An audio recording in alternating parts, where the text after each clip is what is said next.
신약 성경의 절반과 본서를 기록한 바울의 본명은 사울입니다. 그는 길리기아 지방 다소성에서 이스라엘의 12지파 가운데 베냐민 지파의 후손으로 출생했습니다. 그는 예루살렘에 유학하여 당시의 석학 가말리엘의 문화에서 교육을 받았고 바리새인이요 율법주의의 열심 당원이 되었습니다. 그는 기독교를 박멸하는 것이 하나님께 대한 최대의 충성이고 믿음이라고 확신을 하고 교회를 무섭게 핍박했습니다. 바울은 예루살렘 광장에서 전도하는 스데반을 돌로 쳐 죽일 때에 그는 주동자였습니다. 그리스도인을 박해하며 수많은 사람들을 죽게 했습니다. 그리스도인에게 매질을 했습니다. 그리스도인을 잡아서 강제로 주님을 모독하게 하는 말을 하게 하였습니다.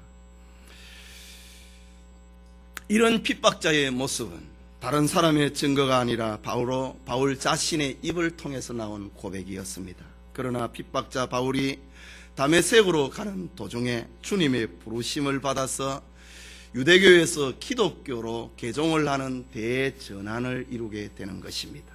그는 변하여서 새 사람이 되었습니다.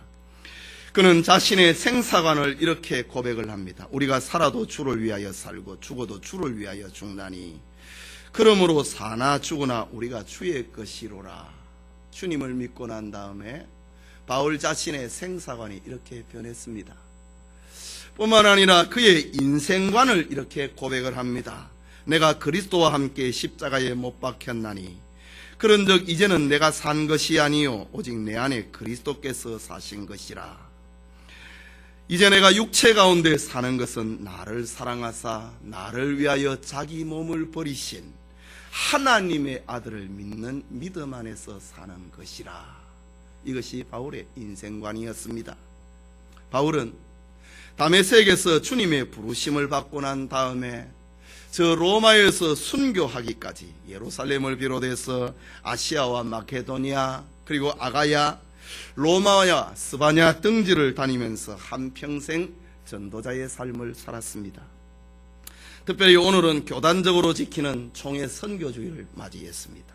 주일 이 아침에 바울의 자기 고백, 만일 복음을 전하지 아니하면 이라는 제목으로 하나님의 말씀 받기 원합니다.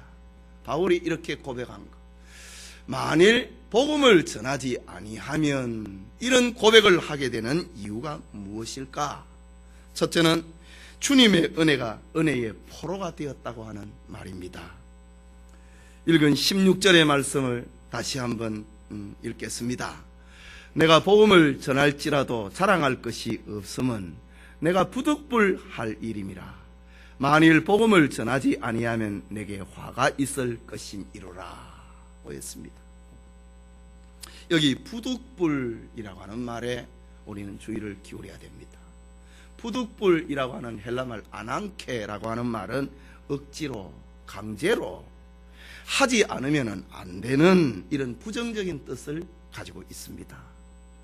그러나 이 말은 성도들을 향한 하나님의 뜻을 나타낼 때는 당연히 필연적으로 라는 의미를 갖고 사용이 됩니다. 말하자면 바울이 한평생 복음 전도자로 살게 된 이유는 바울 자신의 의지 때문이 아니라는 말입니다. 그것은 주님의 은혜의 포로가 되었기 때문입니다. 바울은 그리스도의 사랑의 포로가 되었습니다. 복음 전파 명령에 바울은 포로가 되었습니다. 그리스도의 포로가 된 바울은 피할 수 없는 복음 전도의 사명을 받았습니다. 바울은 거절할 수 없는 복음 전도의 사명을 받았습니다. 감당할 수밖에 없는 복음 전도의 사명을 받았다. 은혜의 포로가 되었다라는 그런 말입니다.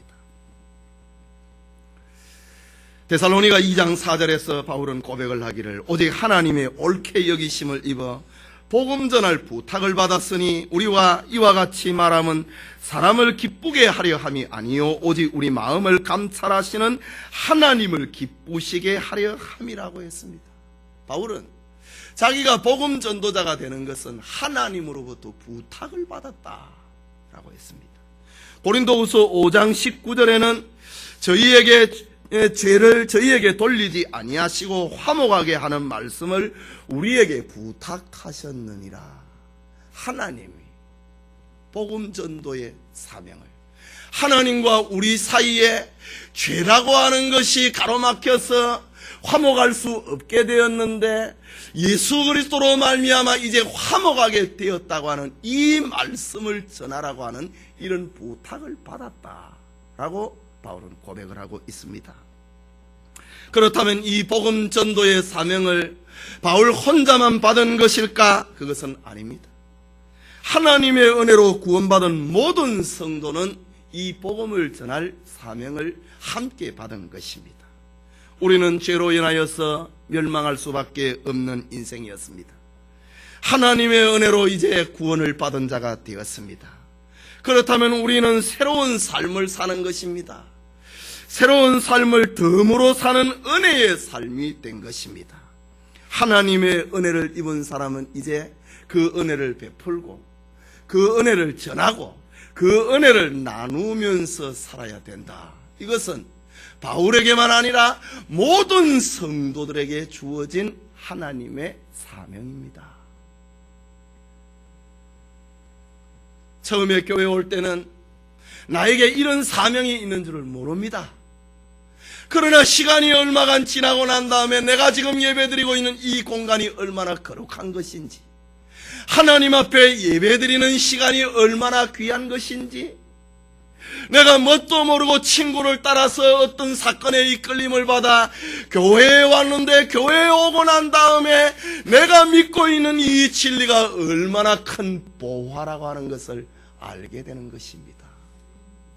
그러고 난 다음에 이것은 내 혼자 간직하는 것이 아니구나, 복음을 전해야 되는구나 라는 것을 알게 된다라는 말입니다. 바울은 이렇게 주님의 은혜의 포로가 되어버렸다라고 고백을 하고 있습니다. 그렇다면 전도와 선교는 해도 되고 안 해도 되는 그런 선택사항이 아니라는 말입니다. 이것은 당연히 해야 되고 마땅히 해야 되는 것이란 말입니다. 피할 수 없는 사명이라고 하는 말입니다. 구원의 복음을 받은 사람은 복음을 영접하는 그 순간부터 이미 전도자가 되어버렸습니다. 그가 깨닫든 깨닫지 못하든 전도자가 되어버렸다. 그만큼 큰 축복을 간직한 자가 되었다라는 말입니다. 전도의 대상은 복음을 믿지 아니하는 모든 사람입니다. 전도는 특별한 때에 하는 것이 아닙니다. 특별한 장소에서 하는 것이 아니고 삶의 전 영역에서 하는 것입니다. 그래서 바울은 디모데에게 편지를 하면서 이렇게 기록합니다. 너는 말씀을 전파하라. 때를 얻든지 못 얻든지 항상 힘쓰라. 범사에 오래 참과 가르침으로 경책하며 경계하며 권하라. 언제 어디서든지 때를 얻든지 못 얻든지 복음을 전하라. 이것이 바로 모든 성도들이 얻은 사명이라고 하는 말입니다. 오늘날 교회에 다니고 그리스도인이 되었지만은 교회가 무엇이고 교회에서 무엇을 하는지를 모르는 이들이 참 많습니다.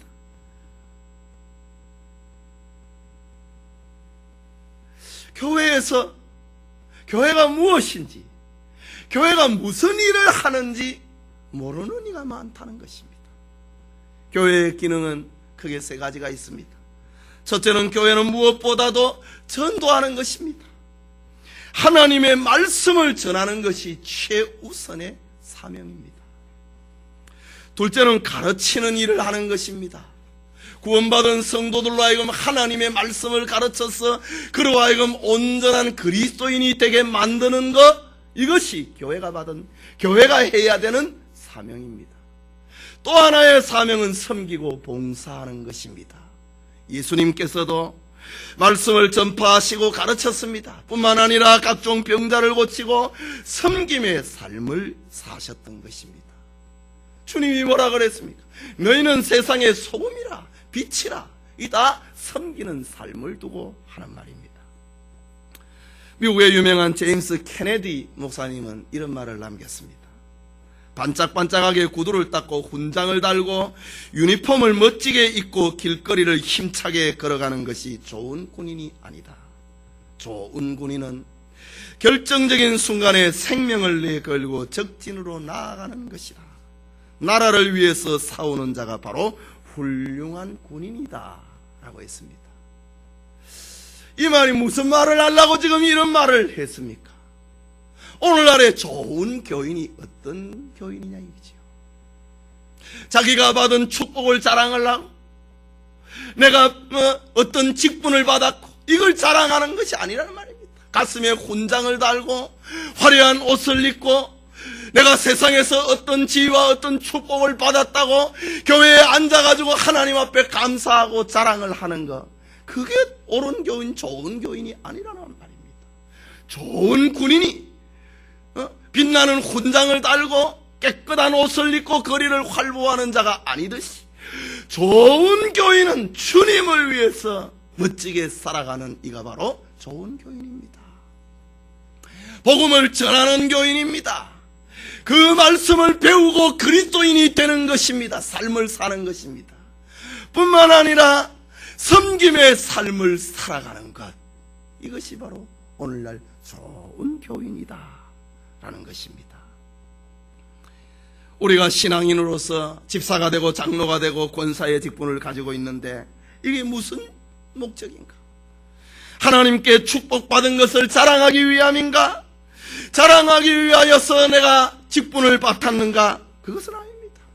하나님 앞에 충성을 하고 충성을 서원을 하고 세상에서 소금과 빛의 사명을 감당하기 위해서 우리는 직분을 받는 것입니다.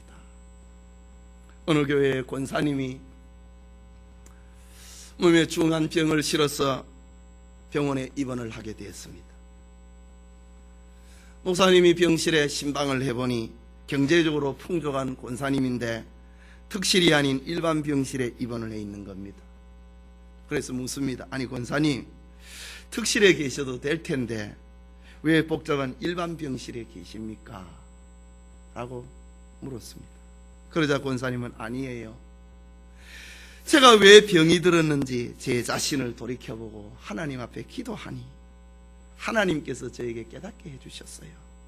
너는 축복을 많이 받고 은혜를 받았는데 전도를 하지 않았구나 라는 말씀을 깨닫게 해주셨어요. 그래서 비록 누워서라도 전도하기 위해 일반 병실에 입원했어요 라고 이야기하는 겁니다. 일반 병실에 있으면은 여러 사람과 같이 이야기하면서 그들을 전도할 수 있어서 너무 좋다는 겁니다. 권사님은 전도하지 못한 죄를 회개를 하고 병원에 입원했어라 그것을 깨닫고 전도해야 되겠다고 하는 그런 각오를 가진 것입니다. 성도님, 우리의 가족, 우리의 이웃, 우리의 친척, 우리의 주변 가운데서 죄짓고 절망하여 병들고 실패한 사람들이 있습니까? 좌절에 빠진 사람이 있습니까? 슬픔과 외로움 속에 있는 사람이 있습니까? 저들에게 하나님의 사랑을, 하나님의 소망을, 하나님의 축복을 전할 사명이 우리에게 있다라는 말입니다. 전도는 어떤 특정한 사람의 전유물이 아니고 예수 믿는 사람이면 그 시간부터 이미 전도자가 되어버렸다라고 하는 겁니다. 복음을 전하는 것은 부득불할 일입니다.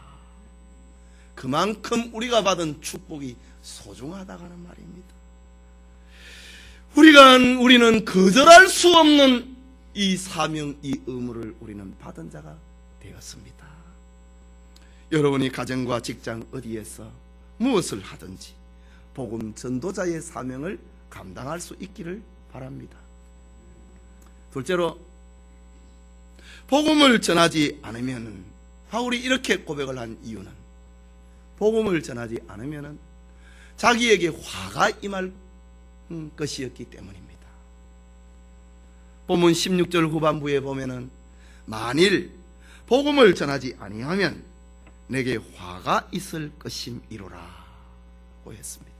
여기 화라는 이 말은 헬라말로 우아이라고 하는 말인데 이 말은 슬픔을 겪고 고통 속에서 부르짖는 탄성을 두고 하는 말입니다. 바울이 복음을 전할 수밖에 없는 이유는 이 복음을 듣지 못해서 슬픔 속에서 탄식하는 소리가 그의 귀에 들려왔다라고 하는 말입니다. 이 복음을 듣지 못해서 지옥의 고통 속에서 부르짖는 자들의 소리가 그의 귀에 들려오고 있다. 탄성입니다. 절망 가운데서 고통 속에서 부르짖는 탄식, 탄성, 이것이 바로 오늘 본문의 화라고 하는 말입니다. 뿐만 아니라 바울은 이 복음을 전하지 아니하면은 자기가 하나님의 심판으로 저주를 받고 재앙을 받고 멸망할 할 것만 같은 그런 두려움이 바울에게 몰려왔다는 말입니다. 지옥에서 고통을 당하고 있는 사람들의 탄식뿐만이 아니고 내가 버림을 받아서 지옥 갈 것만 같은 그런 탄식이 바울의 마음속에 몰려왔다라는 말이 바로 오늘 만일 복음을 전하지 아니하면 내게 화가 있을 것이미로라 라는 본래의 뜻입니다. 이웃에게 복음을 전하지 아니하는 것은 하나님의 사랑과 이웃 사랑을 저버리는 것입니다. 주님의 명령에 불순종하는 것입니다. 복음을 전하지 않은 것은 바로 악하고 게으른 종이 되어버리고 마는 것입니다. 내가 전도 안 하는데 내가 무슨 그런 나에게 큰 죄가 되느냐, 이게 이제 우리의 생각입니다. 그러나 우리가 가지고 있는 이 축복이 얼마나 큰 것이기 때문에 이 복음을 전하지 아니하면 나에게 화가 있다 이지요. 악하고 게으른 종이 되어버린다 라는 말입니다. 바울은 이런 두려움이 있었기 때문에 전도자의 삶을 살지 않을 수 없었나라고 그는 고린도 교회 성도들 앞에 고백을 하고 있는 것입니다. 열왕기하 7장에 보면은 우리가 잘 아는 기사가 기록이 되어 있습니다. 아람 왕 베나닷이 어느 날 사마리아 성, 북왕국의 수도 사마리아 성을 공격을 했습니다. 아람의 군대가 사마리아 성을 에워싸자 성 안의 사람들은 굶주리게 되었고 목말랐습니다. 그래서 짐승을 다 잡아먹고 마침내 어린 아이까지 잡아먹는 그런 비참한 비극이 북왕국 이스라엘의 사마리아 성에서 벌어졌습니다. 그때의 성문 밖에서 살아가던 성에 살지 못하고 쫓겨나서 성 밖에서 살아가고 있는 문둥이 네 사람이 먹을 것을 찾아서 저 아람 진영으로 가봅니다. 아람의 군대는 어디선가 들리는 큰 근대의 소리를 듣고 다 도망을 쳐버리고 거기에는 풍족한 물건과 음식들이 즐비해 있었습니다. 네 문둥이는 줄임배를 마음껏 채웠습니다. 그리고 값진 보물도 챙겼습니다. 그런데 저들의 마음에 한 사람의 마음같이 사마리아 성의 사람들이 생각이 났습니다. 열왕기하 7장 9절에 문둥이가 서로 말하되 우리의 소위가 선치 못하도다. 오늘날은 아름다운 소식이 있는 날이여늘 우리가 잠잠하고 있도다. 만일 밝은 아침까지 기다리면 벌이 우리에게 미칠지니 이제 떠나 왕궁에 가서 고하자라고 했습니다. 네 문둥이는 하나님이 이루어 놓은 저 사마리아 성이 살 수 있는 그 구원의 길을 발견했습니다. 저들은 먼저 먹었습니다. 마셨습니다. 좋은 것을 챙겼습니다. 즐겼습니다. 그리고 그들의 마음속에 두려움이 몰려왔습니다. 이거 우리만 가지고 있으면 어떡하나, 그런 두려움이 몰려온 것입니다. 가만히 있을 수가 없었습니다. 만일 아침까지 기다리면은 이 소식을 저 사마리아 성에 전하지 아니하면은 화가 우리에게 미칠 것이다. 우리는 망할 것이다. 라고 저들은 생각을 했습니다. 그래서 저들은 그날 밤에 사마리아 성 사람들에게 구원의 기쁜 소식을 전해 주었습니다. 저 사마리아 성의 사람들의 육신이 살기 위해서 이 소식을 전하지 아니하면 우리가 죽을 것이다 라는 두려움이 몰려왔다면 우리의 영원한 지옥에서 고통을 당한다. 이 소식을 알고도 전하지 않는다면 얼마나 큰 화가 우리에게 미칠 것인가. 바울의 가슴에는 이런 두려움이 몰려왔다라는 것입니다. 우리의 구원은 저 사마리아 성의 사람들이 먹고 마시고 누리고 즐길 수 있는 그런 보물 정도가 아니라고 하는 말입니다. 우리가 가진 이 복음은 우리의 영혼이 사는 것입니다. 금세와 내세를 복되게 하는 것입니다. 이 축복은 이 사마리아 성이 사는 사람들의 정도가 아니라고 하는 말입니다. 그러니 이 복음을 전하지 아니하면 내게 화가 있다라는 이런 표현은 저 문둥이 네 사람들의 고백보다 바울은 더 큰 두려움이 자기에게 몰려왔다고 하는 말입니다. 여러분, 제정 러시아를 아십니까? 지금의 러시아, 그 전에는 소련이었지요. 그 이전에 수백 년의 세월을 가리켜서 제정 러시아라고 합니다. 우리는 서방의 여러 나라들의 역사에 대해서는 익숙하지만은 저 러시아의 이런 역사에 대해서는 우리 잘 모릅니다. 1917년 10월에 제정 러시아는 레닌이 주도하는 볼셰비키 혁명에 의해서 멸망을 하고 말았습니다. 그 다음에 선 나라가 소비에트 연방, 소련이라고 하는 나라입니다. 그 당시에 러시아에는 그릇 하나라에도 십자가의 표시가 없는 것이 없었습니다. 우리가 잘 아는 톨스토이나 도스토예프스키의 문학작품을 보면은 언어나 의식이나 톡이나 건물이나 교육 가운데 기독교인의 것이 아닌 것이 하나도 없었습니다. 그것이 바로 제정 러시아 시대입니다. 그런데 러시아 최후의 날의 상황이 어떠했는지 아십니까? 성직자들은 해외에 나가서 복음을 전하는 선교는 고사하고 이웃 사람들에게 전도하라고 하는 말도 가르치지 않았습니다. 저들은 모여서 논쟁을 벌였습니다. 축도를 할 때에 손 모양을 어떻게 해야 될 것인가, 이걸 가지고 싸웠습니다. 설교를 할 때 성직자가 어떤 가운을 입고 어떤 색깔을 가진 가운을 입고 설교를 해야 되는가, 이걸 가지고 교회는 싸웠습니다. 하나님이 허락한, 주님이 명령하신 복음 전도의 사명은 감당하지 아니하고 이 공간에 천사가 몇 명이 들어올 수 있을까, 이걸 가지고 제정 러시아의 마지막 교회의 지도자들은 싸웠습니다. 축도를 할 때 손 모양을 어떻게 해야 되나, 가운은 어떤 색깔 어떤 모양의 옷을 입고 설교를 해야 되는가, 이걸 가지고 논쟁을 하고 싸웠습니다. 코사악의 기병대가 모스크바를 향하여서 진격을 해올 때에 금은보화를 마차에다가 저들은 실었습니다.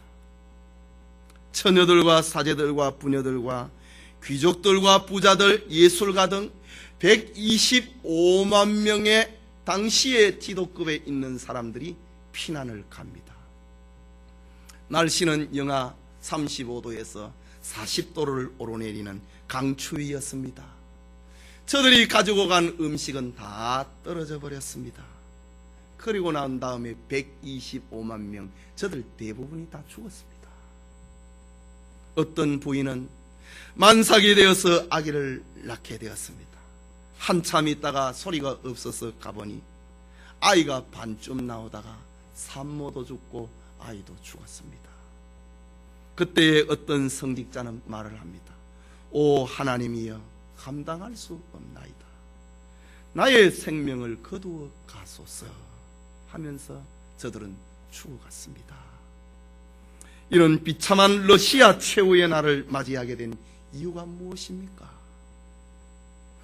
온 나라 전역에, 제정 러시아 전역에 십자가의 표시가 없는 모두가 다 그리스도인들의 누리는 물건이요 문학이요 언어였지만 저들은 주님이 말씀하신 이 복음을 전하라고 하는 사명 안 감당했기 때문에 저들은 망하고 말았습니다. 저들에게 화가 미친 것입니다. 저 천국에 들어가기 전에 하나님의 심판대 앞에서의 화뿐만이 아니고 이 땅에서도 복음을 전하지 아니할 때에 화를 입고 만 것입니다. 유명한 아우구스투스 스트롱은 이런 말을 했습니다. 전도자를 길러내지 않는다면 교회는 무엇 때문에 필요한가? 그들을 훈련시키지 아니하면 교육이 무엇 때문에 필요한가? 저들을 태워 운송하지 아니한다면 상업이 왜 필요한가? 그들을 파송을 하지 않는다면 돈이 왜 필요한가? 전도의 목적을 완성하지 아니하고 사람의 마음에 그리스도를 왕으로 모시지 않는다면 삶 그 자체가 무엇을 위해 존재하는가? 라면서 외쳤습니다. 교회와 교육과 직장과 돈과 삶은 복음 전도를 위해서 쓰여져야 된다는 부르짖음이었습니다. 어느 교회 장로님이 고혈압으로 쓰러졌습니다. 임종예배를 드리게 되었을 때 그의 입이 열려서 몇 마디 하고 세상을 떠났습니다. 목사님, 나는 죽음 앞에서 처음에는 하염없이 눈물을 흘리며 내 직장을, 내 가정을, 내 아이들을 이 걱정 저 걱정을 했습니다. 그러나 그 걱정들보다 더 크게 내 마음에 걸리는 것이 있습니다. 나는 하나님 앞에 죄를 많이 지었는데 그 죄 중에 특히 전도하지 못한 죄가 내 마음에 걸립니다. 라는 말을 남기고 운명했습니다. 여러분은 죽음의 직전에 무엇이 여러분을 고통스럽게 만들고 여러분을 후회스럽게 만든다고 생각을 하십니까? 딱 하나님 앞에 설 때 직장이 아닙니다. 가족이 아닙니다. 하나님 앞에 여러분이 딱 서게 될 때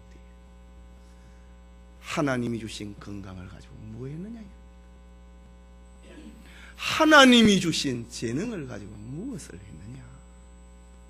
하나님이 주신 재물을 가지고 너는 무엇하다고 왔느냐? 이것을 물으십니다.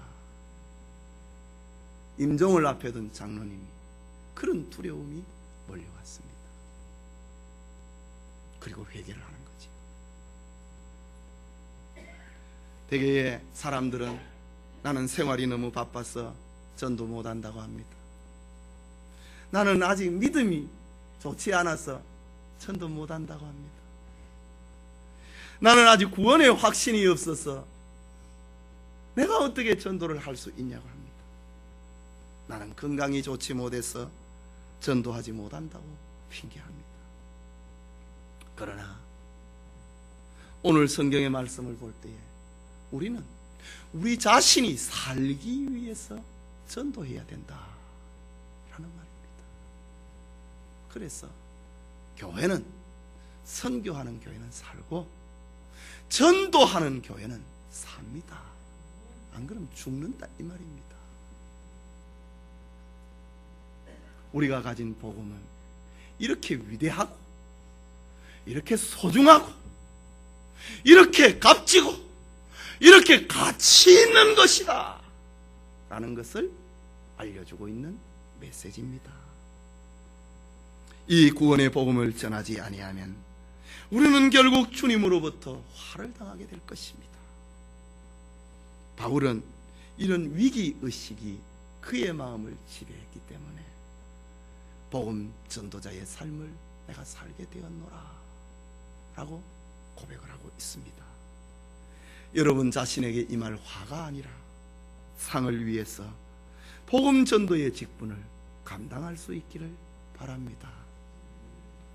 마지막으로 바울의 이런 고백, 이런 이유는 아무쪼록 오늘 본문에 있는 말씀 아무쪼록 몇몇 사람이라도 구원하고자 하는 그런 열정 때문이었습니다. 17절 후반부에가 전부 다 이런 내용인데 마지막 22절을 보면은 여러 사람에게 22절 후반부에 여러 사람에게 내가 여러 모양이 된 것은 아무쪼록 몇몇 사람들을 구원코자 함이니 라고 했습니다. 바울은 내가 이 큰 구원, 이 큰 은혜, 이 큰 사랑, 축복을 받았는데 아무쪼록 나를 통해서 몇몇 사람을 구원해야 된다, 이런 복음의 열정이 있었습니다. 바울은 위대한 전도자였습니다. 그러나 그의 전도 방법은 절대로 거창하지 아니했습니다. 그의 전도는 획일적이지도 않았습니다. 오늘의 성도들이 본받을 수 없거나 모방할 수 없는 자신만이 가진 독특한 전도 방법이 아니었습니다. 오늘에 얼마나 많은 전도 방법이 있습니까? 참 모방하기가 힘든 그런 전도 방법이 얼마나 많이 있습니까? 그러나 바울은 그런 독특한 전도 방법이 아니었습니다. 그는 언제나 한 사람을 대하듯이 낮은 자가 되어서 복음을 전했다고 하는 말입니다.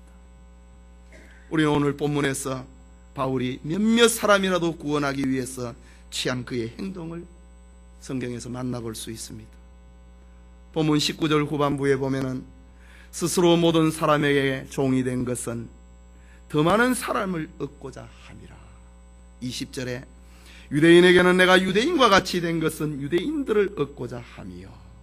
또 20절 후반부에 내가 율법 아래 있지 아니하나 율법 아래 있는 자 같이 된 것은 율법 아래 있는 자들을 얻고자 함이요. 21절에 내가 그리스도의 율법 아래 있는 자나 율법 없는 자 같이 된 것은 율법 없는 자들을 구원코자 함이라. 22절에 약한 자들에게는 내가 약한 자 같이 된 것은 약한 자들을 얻고자 함이요. 또 22절 후반부에 여러 사람에게 여러 모양이 된 것은 아무쪼록 몇몇 사람들을 구원코자 함이니 라고 했습니다. 오늘 본문의 특징이 무엇입니까? 내가 그렇게 되었다 6번이나 반복하고 있습니다. 내가 그런 사람이 아닌데 이 사람을 전도하기 위해서는 내가 그 사람처럼 되었다라는 말입니다. 지난날 바울은 그리스도인을 핍박하고 죽이기까지 했던 강인한 의지의 사람이었습니다. 그리스도인으로 개종하고 난 다음에도 바울은 예수님의 수제자 베드로 앞에까지 자기의 주장을 굽히지 않았던 사람입니다. 바울은 자기의 주장을 굽히지 않기 위해서 바나바와 다투어서 갈라서기까지 하면서 자신의 길을 갔던 사람입니다. 그러나 오늘 성경을 보면은 복음을 위해서라면은 한 사람의 영혼을 구원할 수 있다면은 나는 종이 되었다라는 말입니다. 유대인을 구원하기 위해서 유대인의 율법에서 그가 해방을 받았지만은 그는 법 아래 있는 사람처럼 살았다고 합니다. 그가 그리스도의 법을 가지고 고상한 법을 가지고 사는 사람이었지만 저 이방인 미개인들에게 전도하기 위해서는 자기가 법 없는 사람처럼 살았다고 합니다. 약한 사람에게는 자기가 약하지 않은데도, 자기가 무식하지 않은데도, 자기가 병자가 아닌데도 바울은 무식한 사람처럼, 어리석은 사람처럼, 병든 사람처럼 내가 그렇게 되었다라고 합니다. 저들의 구원하기 위해서 저들의 눈높이를 맞추는 그런 태도를 취했다고 합니다. 바울은 한 영혼, 한 생명을 구원하기 위해서 어떤 값비싼 대가라도 치렀습니다. 그는 자신의 감정과 성질을 죽였습니다. 그가 가진 위신과 체면을 벗어버렸습니다. 그는 자신을 자랑스럽게 여겼던 육체의 모든 것을 그리스도를 위하여서 해로 여겼습니다. 아니, 배설물처럼 여겼습니다.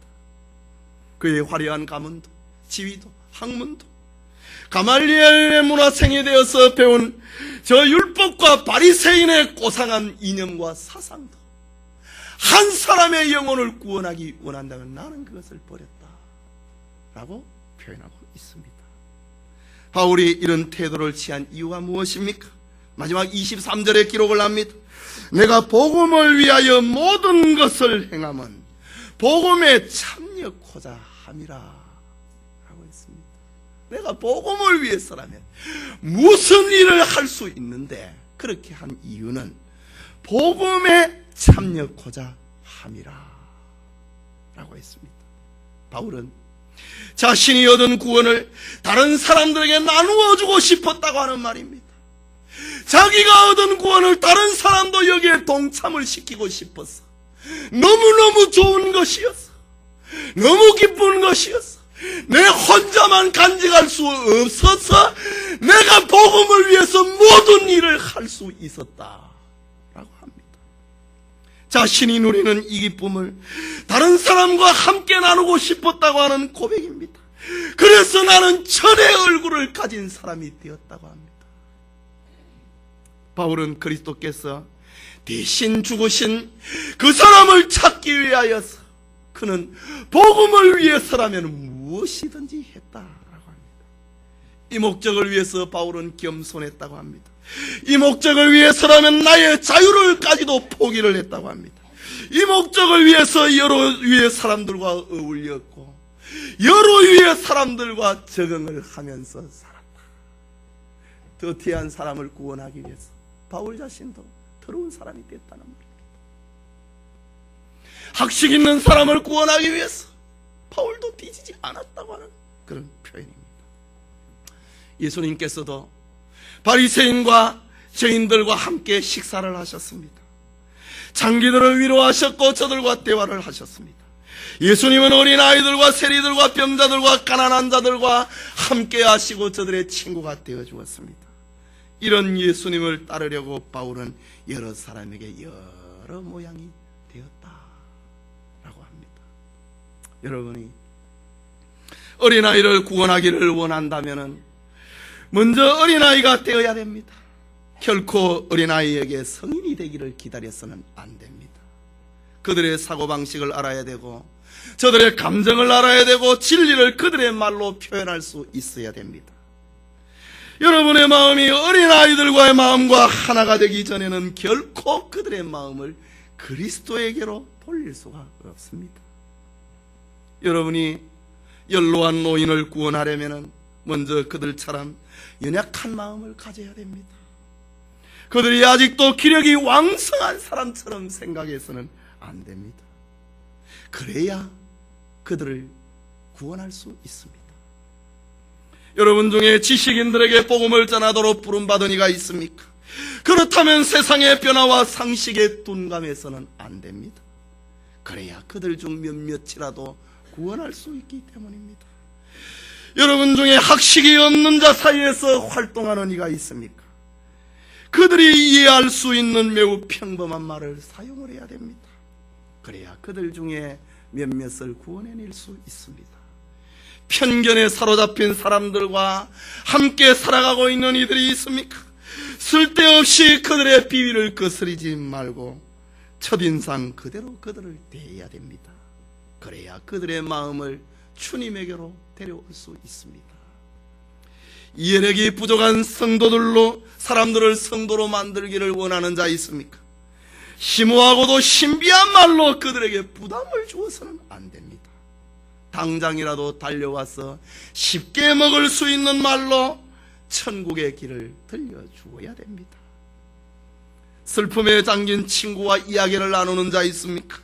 그의 슬픔을 이해하고 여러분이 어려울 때에 겪었던 우울할 때의 이야기를 들려주어야 됩니다.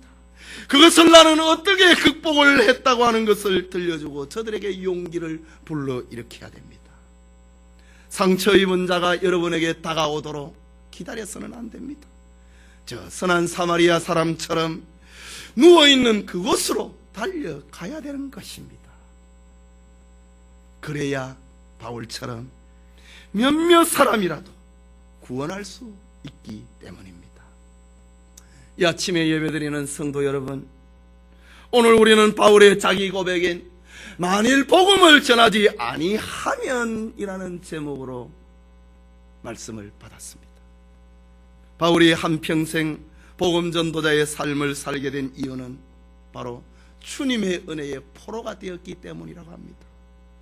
사랑의 포로가 되고 은혜의 포로가 되고 구원의 포로가 되고 감격의 포로가 되었기 때문에 나는 복음을 전하지 않을 수가 없었다고 합니다.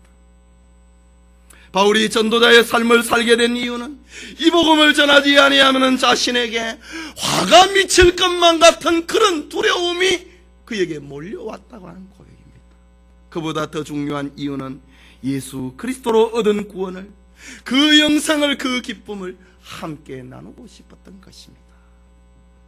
바울이 전도자의 삶을 살게 된 이유는 자신을 통해서 아무쪼록 몇몇 사람이라도 구원하고자 하는 뜨거운 사랑과 열정이기 때문에 나는 복음 전하지 않을 수가 없었다 라고 저 완악한 고린도 교인들을 향하여서 바울은 자기 고백을 하고 있는 것입니다.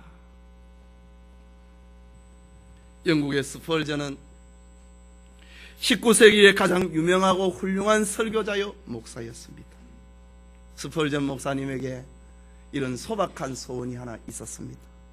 나는 나의 유익을 위해서 전도하고 싶다. 나는 나의 유익을 위해서 전도하고 싶다. 이런 소망이 있었습니다. 먼 훗날 죽어서 하늘나라에 갔을 때에 나의 전도를 통하여서 구원받고 천국 온 사람들이 나를 보고 기뻐하고 나를 환영할 것이다. 이것을 생각을 하면 나는 지금도 기쁨으로 전도하지 않을 수 없노라. 스펄전 목사님의 소박한 자기 고백입니다. 성도님, 여러분 때문에 천국 가는 사람이 있고 여러분 때문에 지옥 가는 사람이 있다고 하는 것을 잊지 말아야 됩니다. 여러분의 전도 때문에 수많은 사람이 구원을 얻고 영생을 얻고 천국에 간다면 얼마나 기쁜 일이겠습니까? 그러나 여러분 때문에 낙심을 하고 절망을 하고 실족을 하여서 지옥에 갈 수 있다고 하는 일입니다. 그 책임을 면하지 못할 것입니다. 지금까지 여러분의 전도로 몇 명이 신자가 되었는지를 한번 돌아볼 수 있기를 바랍니다. 여러분을 통해서 몇 사람이 신자가 되었느냐 돌아보시기 바랍니다. 여러분은 복음을 위해서 어떤 일이든지 해야만 되는 사람입니다. 그 대상은 여러분의 자녀나 여러분의 고용주나 여러분의 종업원일 수 있습니다. 그리고 여러분의 형제와 친구와 이웃이 될 수 있습니다. 여러분이 이웃의 영혼을 사랑하지 않는다면 여러분은 주님을 사랑하지 않는 사람입니다. 여러분이 믿지 않는 자를 그리스도에게로 인도하지 않는다면 주님을 사랑하지 않는 사람입니다. 그러나 여러분이 믿지 않는 사람을 주님에게로 데려온다면 여러분의 처음 신앙은 다시 살아날 것입니다. 주님을 향한 그 처음 사랑이 여러분의 가슴 속에 다시 피어오를 것입니다.